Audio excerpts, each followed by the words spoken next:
Hey folks, welcome to this week's devotional thing. And I have two cats and one dog sitting around here, and I was just being reminded today, I was kind of reading through some Hosea stuff and just seeing the different ways that God talks, and having my cats here.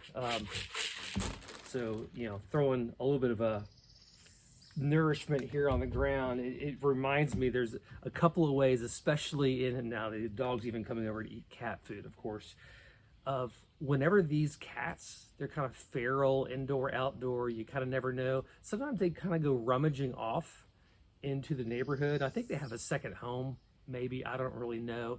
But at night, I'd like for them to kind of be in the house. There's some pretty serious animals up here that might do them some harm. And so I'll go out at night and I'll shake the food dish, and more often than not they will come running because I'm alluring them to come on home. I'm kind of tricking them a little bit, but want them to be inside. And we do that with each other. People do it to us in different ways all the time, of calling and getting people's attention. And like whenever if you have kids, that if they're in danger, the way you get their attention is a little bit sharper, a little bit harsher, a little bit louder.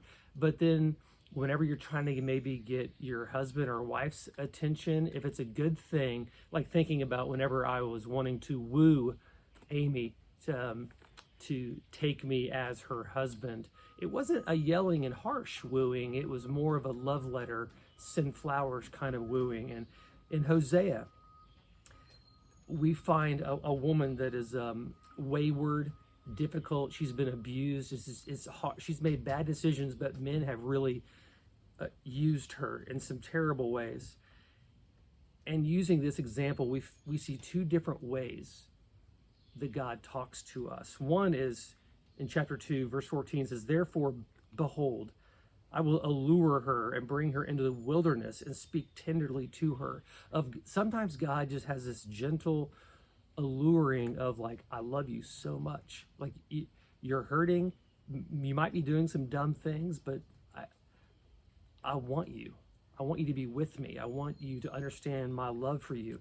And sometimes, a couple of chapters later, that we see God not doing it in that way. But he says in chapter 10, he says that he roars like a lion for his kids, that he wants them to come home so bad that he will actually roar for them and they will come running from the west.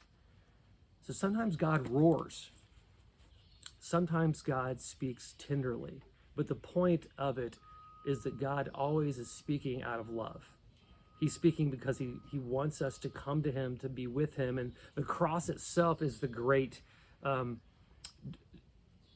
conundrum of this, because it's both. The cross itself is a roar, it's a violent scream at death, but it's also a whisper of like, do you see how much I'm willing to do and go for because I love you this much?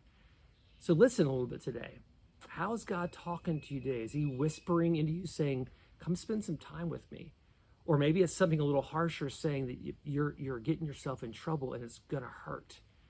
Listen to God a little bit today. Whichever voice it is, the point of the voice is love. I hope that's encouraging for you today.